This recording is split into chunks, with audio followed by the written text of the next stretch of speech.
Good afternoon, everyone. My name is Brian Berkowitz, and I want to thank you all for taking time today to hopefully learn some good information. And if you already know some of it, then it'll reinforce already some good habits. A little bit about myself. I am the Director of Marketing for Parcel Pro UPS Capital, and I've been part of this great industry for close to 20 years, specializing in high-value transportation and risk mitigation. The name of the presentation is Riding the E-Commerce Wave Safely. And just a little quick story. I was out to dinner last night, and it made me start thinking about how things have changed since I've gotten into the industry. I was with some coworkers, and they're a little bit younger, and we were talking about technology that we had when I was a kid. So we were talking about the emergence of cable, having 13 channels, having my first PC. And it's amazing that in the last few years, how the cycle has continued to grow exponentially, from the internet to websites to mobile to now having apps, and it's forever changing.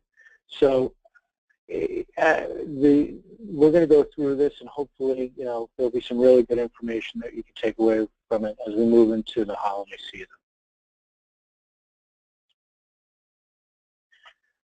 So to start, we're going to review the insights from the 2015 UPS Pulse of the Online Shopper study, and then we're going to review risk mitigation strategies and best practices on how to conduct your business both in the online world and in your stores.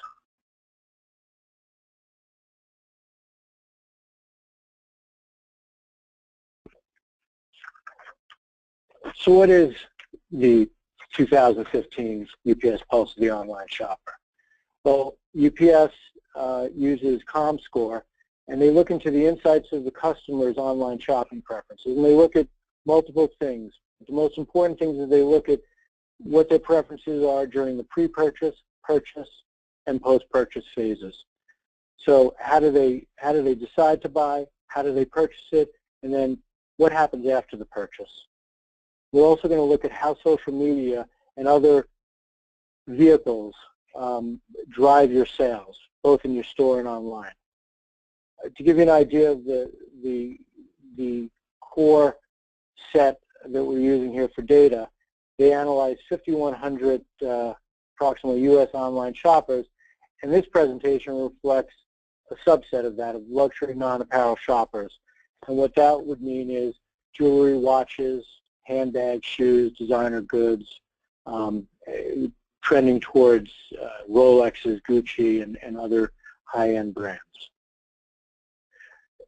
The people who responded were people who had purchased within the last 3 months, so it was fresh in their mind on the process.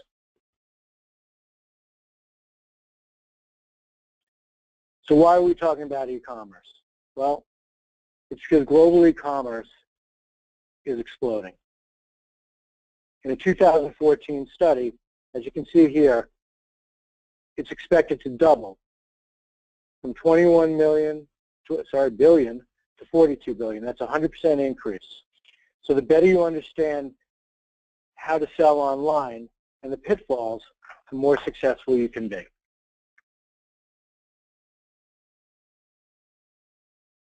So we'll start with the pre-purchase phase. 7 of 10 online shoppers prefer to access retailers via their online channels. Which that means is, and I think we all do this now, I just bought a computer recently, and I went online and I searched for it. I read reviews about it. I want to know everything about it before I decided to buy it. I wasn't sure if I was going to buy it online or if I was going to buy it, locally in a store. I happen to have done both. I bought it at Best Buy. I went in the store, I touched it, I played with it, and then I bought it online, went next door, and when it was ready, I went and picked it up. So it's really important to have, a really robust website and digital platform. You want to make sure that when people are coming to your site that they can see what's available, that the pictures that you have show them exactly what they're looking to buy. They look nice, the price is available so that they know whether they can purchase the item from you. There's a description of it. It explains to them exactly what is being shown. It's also important to make sure that, you know, as I referenced earlier, that you're able to show your goods and your website on multi-platform. So some people still prefer to use their desktop. More and more people are moving to their mobile phones. So is your website set up so that they can view it in a mobile setting? Do you do a lot of your business online so it's worth looking into getting an app so that it's easier for people to navigate through your site? These are the things that, you know, you need to look at as you go forward, because more and more people are looking for their goods this way. And if you can capture their attention in the early stages, there's a good chance that they're going to buy.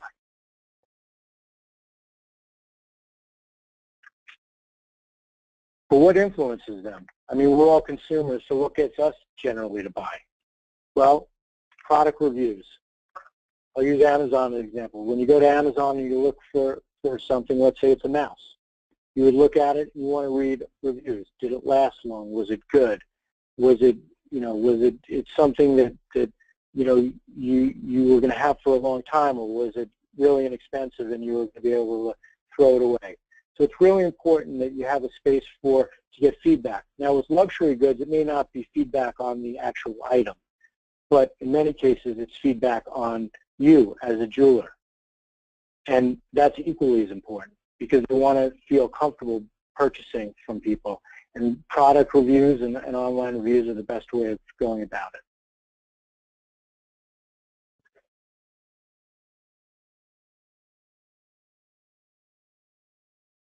Now, although people are buying online, they're still looking at alternatives to buying from Amazon or from a big box store.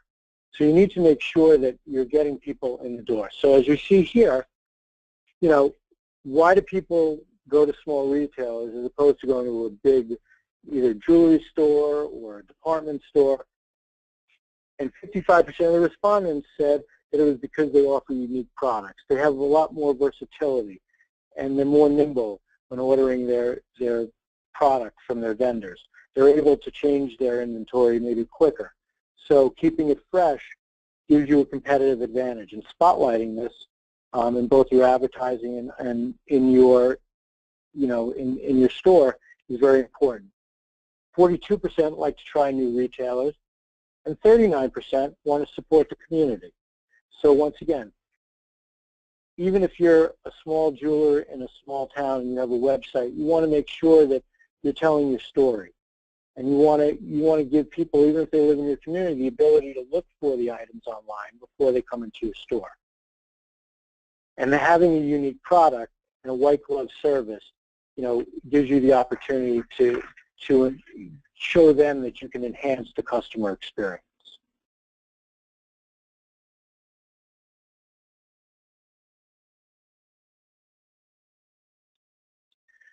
Well, social media plays a role in how we make our purchases, right? I mean, daily, all of us are checking our Facebook, or we're checking our Snapchat. I think it's Snapchat. I don't actually have that. But, or Twitter, or Pinterest. 78% of online shoppers use at least one social media site. And Facebook is the most popular still with 68%. And of those that use an online social media tool, 51% of them will like a brand. So if you're active on social media and you're getting people to look at your business site on Facebook, put in positive comments, they're gonna be helping reinforce your brand and give reasons for other people to come visit you, especially their friends. 56% of satisfied purchasers will promote a brand or product via social media. This is very important. We live in a very social world now. Maybe not face-to-face, which, you know, is equally as important, but it's now an exponential way of communicating with people. But you also have to be aware, since people are so social online, that, you know, when you get the good feedback, it's great, but it's a double-edged sword. So you have to always be conscious of giving the greatest customer experience and addressing problems when they exist. Because as much as people like to say things positively, there's the option that they can always say things negatively. And you want to protect yourself and protect your brand and reputation so that your business can thrive.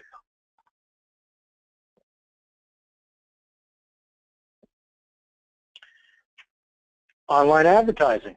We all see it every day. But what's most effective? What gets people into your store or into your virtual store? How do you get their attention in today's world? Well, as you see here, 57% say emails offering a discount or emails offering free shipping are the most effective.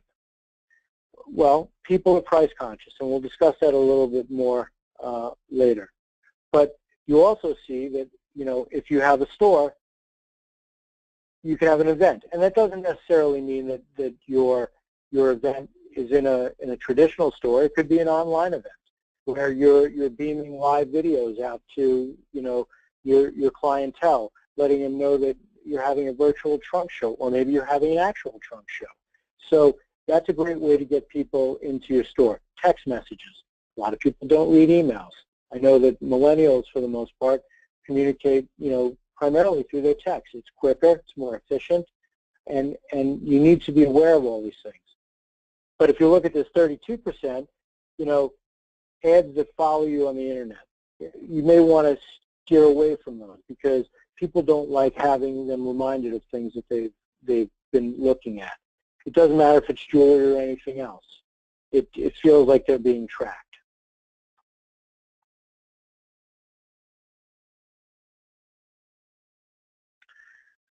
As we just touched upon with the top two advertising methods to prompt sales, even though they're buying luxury goods, they're still price conscious.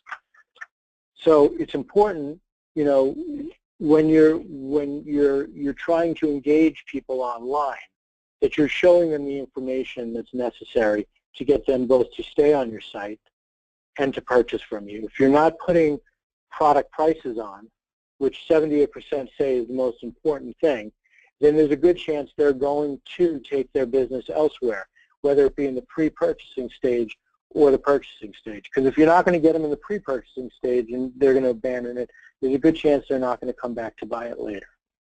Shipping fees at 73% was the second highest call to action. And then detailed product info, once again going back to earlier, having a robust platform that has pictures and detailed information. And then finally, the reputation of the retailer. So this goes to your online persona, the comments that people say about you, the experiences that they have. Making sure that you're reinforcing with people who come to your site, your values, letting them know that you are charitable, or that you have been in business a long time, and also showing them, spotlighting your merchandise.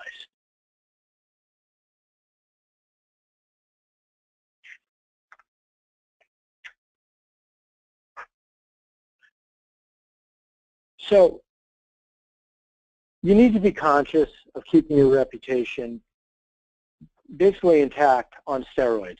Almost half of all consumers interviewed are influenced by social media reviews or posts. Going back to Facebook, everybody's checking their Facebook whether they're an active participant in posting or not. The ones that aren't active in posting are active in listening or watching or reading. So you need to make sure that you're positioning your company's brand and reputation first and foremost. You want to make sure that you have quality goods, that the feedback is a great customer experience. Your site, it needs to be easy to use, both from the pre-purchase of finding the goods, reading about them, all the way going through purchasing it and returning it. And a good rule of thumb is one bad review can nullify 100 good reviews. And whether it's true or not is not always important. It's important to you, but people believe what they read, and perception is reality. So you need to spend time making sure that you're protecting your your reputation both online and in your store. So we've been looking for the product, we've located it, and now we want to find out what's important to them in the buying process. They want to have a good price, they want to get the free shipping. Well, 73% said they want easy checkout. What does that mean? Well, easy checkout means minimal number of clicks. How many clicks do they need to go from point A to point B to get those goods out the door? They want to know that they can pay with multiple options. Are you offering all credit cards that are available? Are you offering an electronic way to pay, whether it be PayPal or even Bitcoin? These are all things that we need to think about beforehand to make sure that you're enhancing the customer experience. They also want to know when they're expected to get the jewelry. Now, I'll touch upon this a little bit later, but it's very important to let them know when it's coming because you want to make sure that they're available at home. It doesn't make any sense for you to send something out if it's just going to sit there. It increases the risk and in many cases diminishes the customer experience.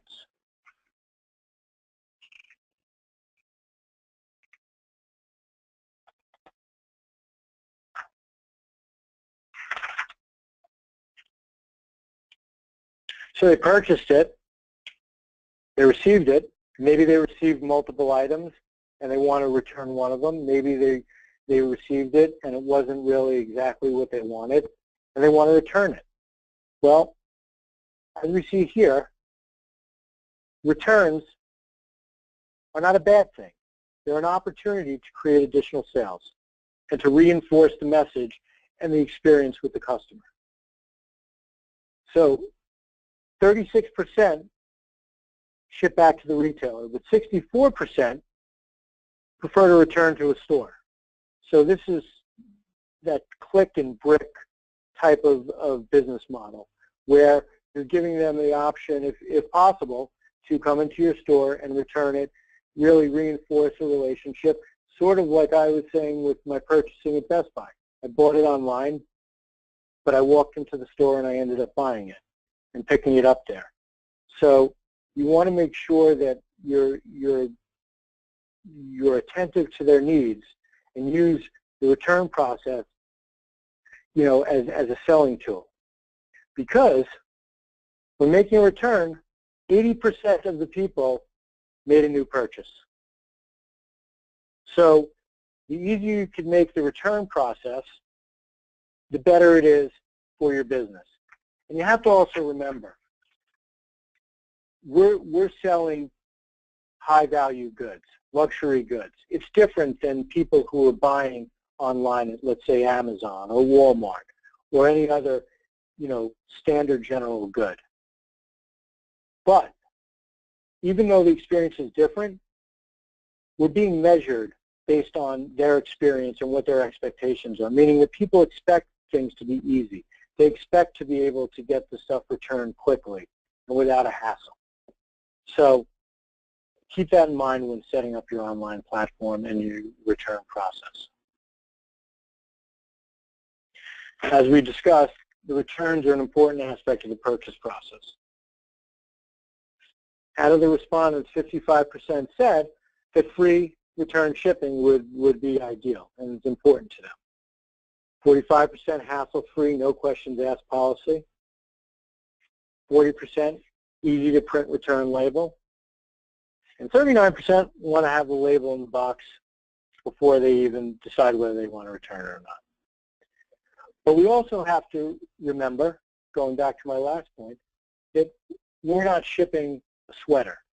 We're shipping goods that can be anywhere from a few $100s to tens of thousands of dollars. And it's a daunting experience for somebody who doesn't normally receive items of value in the mail, right? Traditionally, people would walk to their store, they'd buy it. If they want to return it, they'd walk back in and they'd return it. It was instantaneous.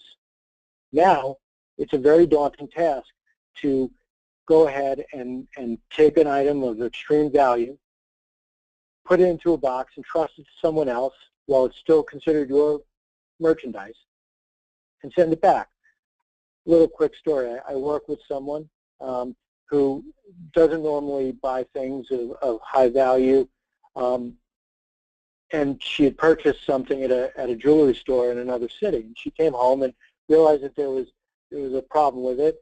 Called the jeweler. They were fantastic. They said, sure, send it back.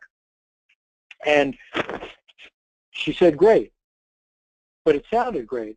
But once she started to go through the process, she was concerned. She made sure that it was insured, that it was packaged properly, and she also made sure that when it got picked up that it was scanned. She went a step further, and she actually took a picture of the package with the driver holding the package so that she had a record of him picking it up.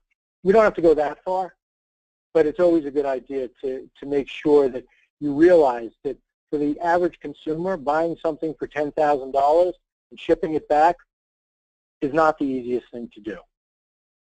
And the easier we make the process for them,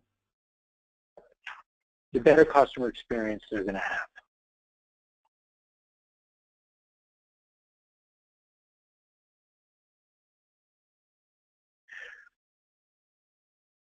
So how do you mitigate risk for customers you don't see? You know, the world's changed. As I said earlier, you know, in most cases, if you go back 20 years even, people used to go and buy jewelry at the local jewelry store.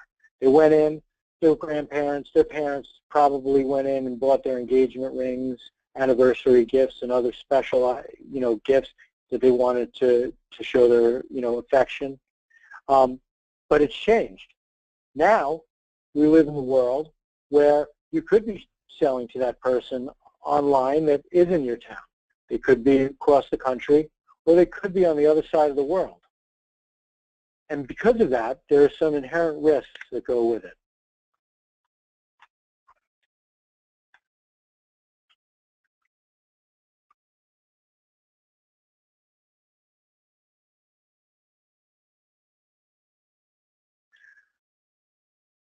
So one of the biggest problems of not knowing who you're selling to, and it's not that fraud is only in the online world, but it certainly makes it a lot easier because you don't see the person, you haven't been able to size them up and get a feeling of you know, are they really interested in this? Are they have other alternative means or nefarious reasons for going through the process? Fraud and theft can occur at any time, and it can leave you with a potential loss. It could leave you with an unhappy customer, and there are brand implications to fraud. So mitigating fraud is as much about protecting your reputation as it is about protecting your product. As we've mentioned quite a few times today, and I'll probably mention it a few hundred more times, is the customer experience is as important today as the product that you're selling. So we're going to go through a few steps to help you mitigate the risks of selling online.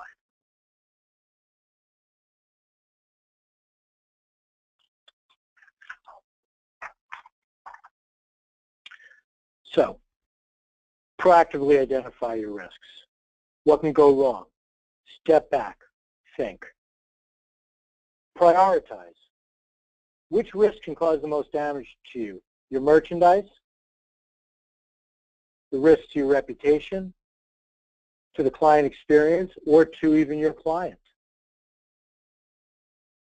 Actively develop a mitigation plan to address your risks. So you want to sit back and think, address the risks, you know, to make sure that you're doing everything possible on the front end to anticipate what can go wrong on the back end. I'm going to go into a little bit more detail for each of these.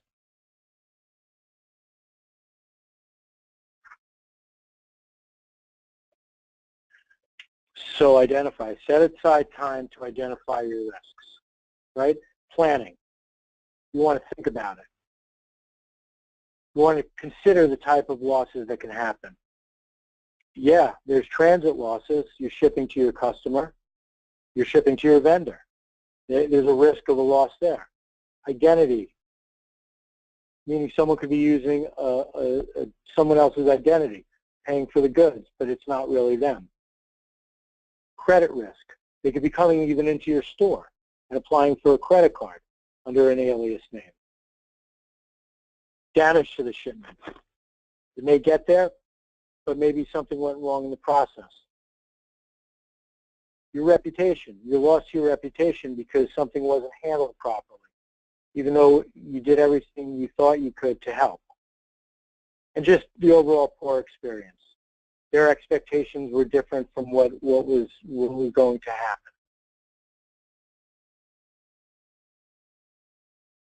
So where do losses happen?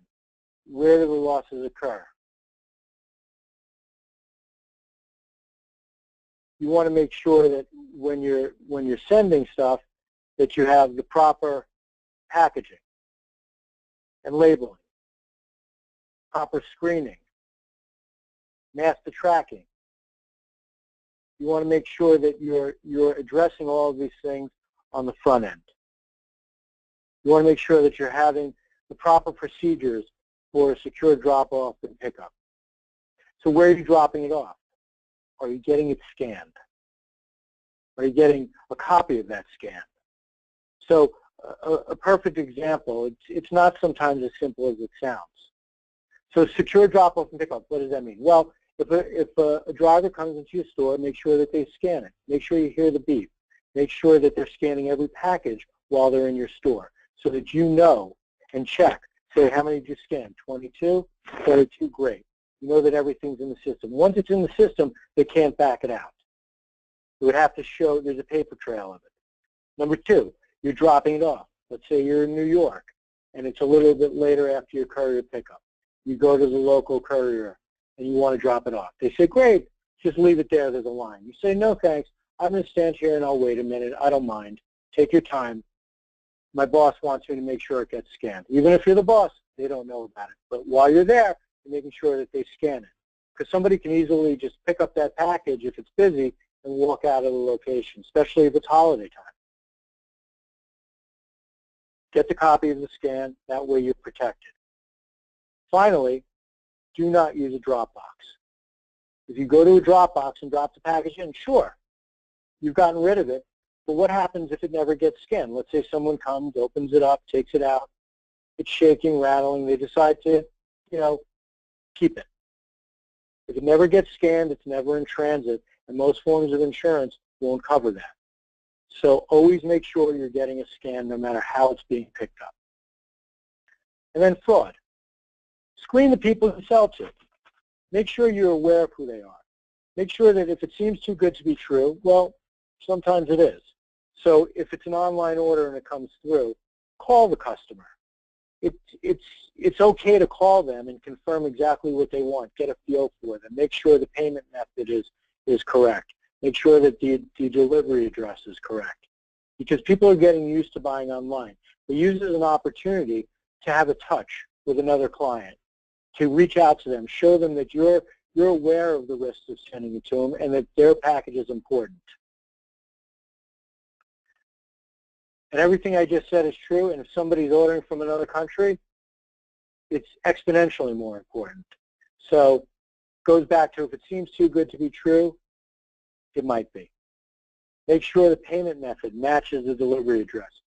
If they pay in advance on a card, make sure that you're contacting them, confirming the funds are there, making sure that that person really lives where they say they live, so it's not bank fraud. All this comes down to making sure that your staff is properly trained so that they can recognize and be aware of certain indicators. It's not saying that it's fraud, but it's better to be safe than sorry.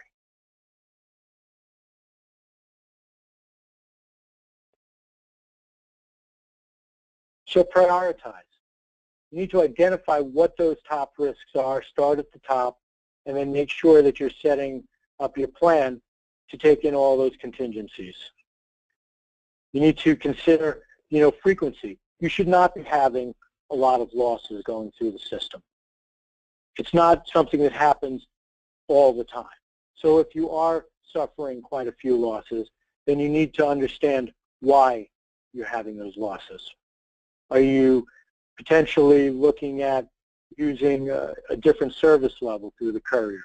Maybe you were thinking of sending it ground or you're sending it USPS and you want to send it by a more trackable or faster method. You want to make sure that your labeling is correct, that your packaging is correct. You want to make sure also that you have internal monitors for internal theft. And you want to be proactive in your tracking and have a quick response so that if a package stops moving, that you're aware of it and addressing it.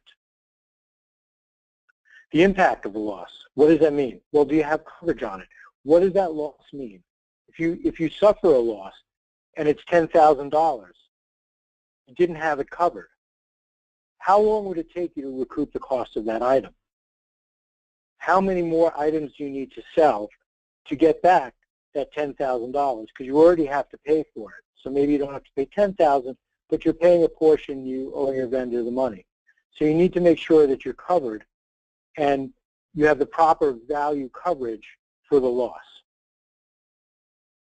If you sold an item for $5,000, you're only covered for $3,000, or you didn't cover it at all, it's going to cause a problem not only internally, but it may cause a problem with your client as well. So you have to understand, how you're sending it, where you're sending it, the value of that loss, and then you can figure out how the best way to cover it. Do you use insurance that you have intact, maybe on a block policy, or do you get a third party for parcel insurance, where your block policy will cover it for replacement value, whereas a parcel insurance or a third party might cover you for the item's value at sale. So there's an education process that goes along with it, and it's all part of the planning.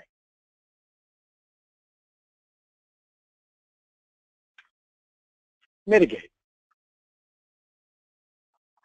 So you need to evaluate all of those things, your alternatives, and then you develop a plan. Planning is the best tool for mitigating the risks associated with selling online. It's also very useful when planning in your store.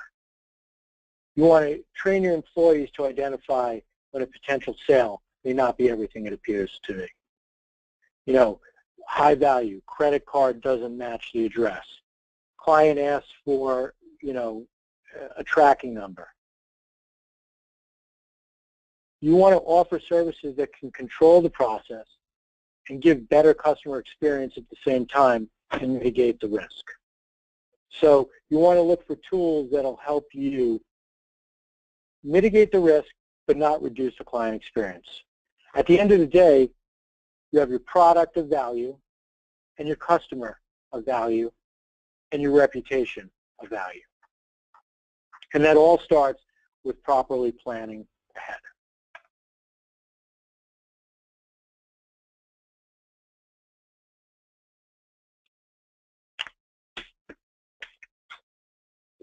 Sorry, had to take some water. So a layered strategy provides the best approach for mitigating the losses of high-value goods. We've gone through the different stages of how you can prepare, and a layered approach is your plan in action. It leverages multiple methods, for you to protect yourself against a variety of risks, your financial risk, your reputational risk, and it also enables you to give a strong and exceptional customer experience. So when they leave the process, they feel not only satisfied, but excited about it and looking forward to the next one.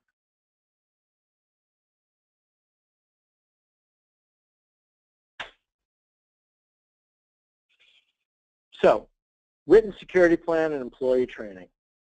We're going to review a few of these things that have the greatest impact. I've mentioned it a few times already, planning, training. Well, you want to make sure if you've gone through all the work, sit down, think about it, and create a security plan, that you're educating the people who are on the front lines, your managers, your staff, your shipping room. Because if you hold the knowledge and you don't share it, then they can't be successful in helping you execute the plan. So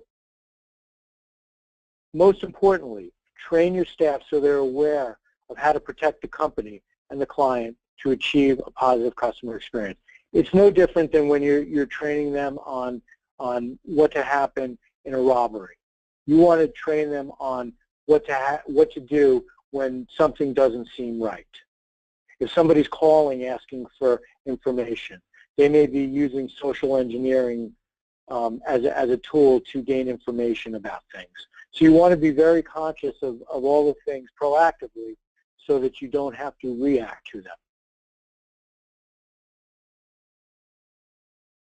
Insurance. You want to make sure that you have the appropriate coverage, that if you're insuring directly through the courier, that you understand what the difference between insurance and carrier liability is. You want to make sure that if you have an actual insurance policy, a block policy, that it covers all the risks that you're sending. Meaning, does it cover all the values that you need it to cover? Is it covering the replacement value only? And when you're selling it, you want to make sure that you're covered under the retail value. You want to make sure if you're using a third party that you understand any insurance policy so that you're covered from the terms and conditions.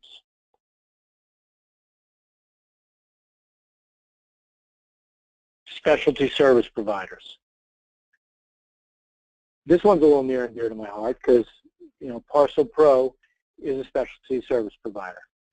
But the point is, whether it be Parcel Pro or somebody else, it's one of the best ways to control the risks and enhance the customer experience by using, you know, partners that specialize in the secure delivery of high-value goods. I've been doing this for a very long time. I see new things all the time, but, you know, it's the same theory that everything that's old is new again. We see a lot of the same things, and our mission is, whether you're using us or not, is to educate, to make sure that you have the tools to keep the industry safer. So you want to make sure that you're going out and getting the tools to make it more successful. Also, we've created special tools to make both the supply chain process easier and better for the client, meaning for returns. If you wanted to return something, you want to make sure that the client feels comfortable. We discussed that. So what we've set up is our client return. It can also be used for vendor returns, and it allows you to easily send them a label or have them sign into a portal to create a label where it only comes back to you. Declare the value. They know that they're insured. It goes over how to properly box, how to properly scan the package. It allows them to get a confirmation that, you know, it's been printed. You have full visibility to everything that's going on in the supply chain so that you can see it. And it's fully insured from door to door. Because once again, most people who buy online are not used to sending back an item of extreme value.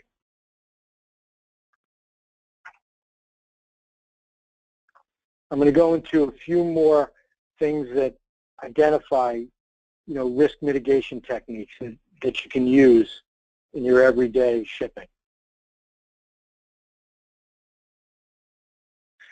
Sensitive word deletion. So at Parcel Pro, we have a great tool where if you're mentioning things that are prohibited words, generally for any insurance policy, it'll delete the word. But you need to always remember never to use words of value, like gems, jewelry, diamonds.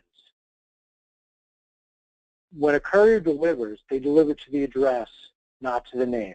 So if you're putting Jack's Diamond Warehouse, it's still going to get delivered if you put Jack's Warehouse. You want to make sure that you're not mentioning any of these words, because in many cases, it'll nullify the coverage, which is very important.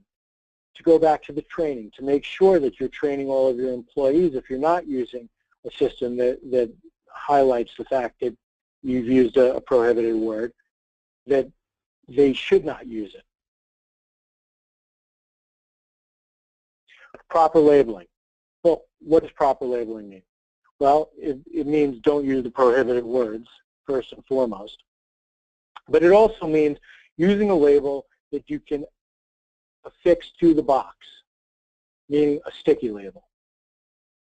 Well, a lot of people find it difficult because they're printing out of their laser printer. So it's coming out on an 8.5 by 11 sheet, they're folding it over, and they're taking it and they're putting it into one of those nice pouches that the courier gives you at no cost. It's great and it's easy to use, but it also is a pitfall and a potential claim. What happens is if somebody spotlighted your packages for some reason, whether it be at the hub, or it's a driver, or somewhere along the supply chain, they figured out that that package has something of value. They can easily pick up that box, slice open the plastic, take out the label, discard that box, take an empty box, put a new nice little plastic piece on it, put the label in it, put it back into the supply chain. It'll continue to get scanned. It'll get delivered. Well, guess what? When it gets there, there's no notes of tampering. It looks pristine. You open it up. The courier's already left, and it's empty. So how do you mitigate the risk? Well, you can use thermal labels, which come out of those little printers. You can use, every courier offers 8.5 by 11 labels that fit into your regular printer, where you can put them in and print out your label. You peel it off and you affix it to the box. If you don't have that, or you use your printer for multi reasons and you don't want to put the labels in, then it's as easy as taking that 8.5 by 11 sheet, folding it over, taking clear packing tape and taping it to the box. The few seconds extra that it takes you to do that can save you a loss, not only monetarily, but for your reputation and for the customer experience. Because if you have a loss, doesn't matter if it wasn't your fault, it's still not a good experience for either you or the customer. Double boxing. I'm sure for a good number of you that have been doing this for quite a bit of time, you're all aware of double boxing. But just as a refresher, because we're coming into the holiday season and there's a lot of shipping going on, you want to make sure that you're taking your goods, putting them in a padded pack or a letter envelope or something that doesn't shake or rattle, closing that up, putting it in a small box, closing that up, putting that into a medium box, and making sure that it's sealed tightly. If you want to use tape, do not use clear tape. Use a fiber tape. Why? Well, it's very simple. When you use a fiber tape, if someone cuts into it, then you can see the fibers, even if they put a clear piece of tape on it. Very rarely, or the chance of somebody having fiber tape available while they're out in the field is pretty much zero. So you want to make sure that you're using the tape so that if anyone cuts into it, your recipient could note tampering or decline the package so the coverage is still intact.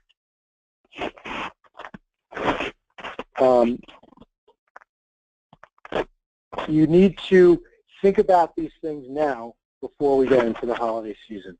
Making sure that there's no shaking and rattling and rolling is pretty important too. You want to make sure the goods are secured tightly.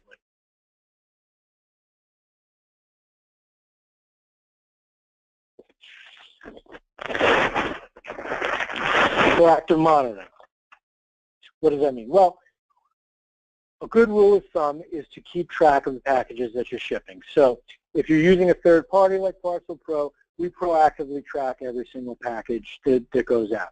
We make sure that if it's in transit, we're monitoring how long it's in there. If it gets stalled, we're proactively calling it on it and making sure that it's moving forward. What you also need to do is track it yourself. So if you sent it that night, the next morning, just check and make sure that it's moving based on the type of transit it is. If it's a second day, it should still have a scan on it that it's moved somewhere. So you want to make sure you're staying on top of it as well as any third party. And if there are any delays, or if you feel that you're just not sure about any type of status on a package, you can call us up and you can let us know that you shipped it to us. We'll have a record of it and we're tracking it, but we can start calling on it. If something goes wrong, then you've already alerted us and we're on top of it. It's very important. The longer a package is out there, the greater the chance of loss. Mask important information. So what is important information? Well, the most important information is your tracking number. The tracking number is basically the key. it allows people to reroute a package, even though if they're not supposed to be allowed to. If they, think about it this way. You work really hard every day at what you do. Well, people who are criminals work really hard at their job too, and they have patience. So if they're able to get a tracking number, they'll just keep calling until somebody makes a mistake and lets them reroute the package. You may not know it's been rerouted. Once it's rerouted, they go pick it up, and the package is gone. So this could happen in cases of identity or credit fraud. So you want to make sure that you're not letting people know about it. At Parcel Pro, we have something called Parcel Pro Notify. And what it is it's basically an email alert that you can send to your client that's branded from you, so it has an extra touch, letting them know about some marketing information about you. What it also has is a link that has this incredibly long number that when they click on it, they're able to see and monitor where their package status is. So it's the courier information. But what they don't have is the tracking number. So they can see where it is, but they can't call on it and let anyone know, to do anything with the package. Coordinate delivery time. I touched upon this a little at the beginning. But basically, it's important in the planning process to have an operating procedure for when people buy things in your store or online, to know when they're going to be home. When they do it online, generally, you can put a reminder, say, please make sure that you're home. The package will be delivered on a certain day. In the store, it's a little bit more difficult because what happens is you don't know if they're visiting. But if the salesperson knows that they're visiting from out of town, they should relay the information or ask the question on the front end. That's great. We appreciate your purchase. We want to make sure that it gets there for you. But we need to know when you're expected to be home. Because if they buy it on Tuesday and they're not going home until Saturday and you ship it on Wednesday or even Tuesday afternoon, that package is going to sit there. It's going to create a greater risk because the longer the package is in transit, the greater the chance of loss. It's going to cause multiple delivery attempts at your house. And then it's also going to diminish the client experience because maybe they would have tried to deliver it 3 times, it got sent back, or they have to go pick it up at the hub. So you want to make sure that you're getting all this information on the front end. So now I want to thank you all for your time, and you can let me know if you have any questions. Normally, I'd be in the room and I'd be able to see everybody's smiling face. But if you do have any questions, I think you can put it in the questions box. If you don't, I want to thank you all for your time today. I appreciate you taking it out of your busy schedules as you prepare for the holiday season. I look forward to, answering any questions either online or in person. Feel free to email me as well. And I wish everyone a very successful and great holiday season. Thank you very much.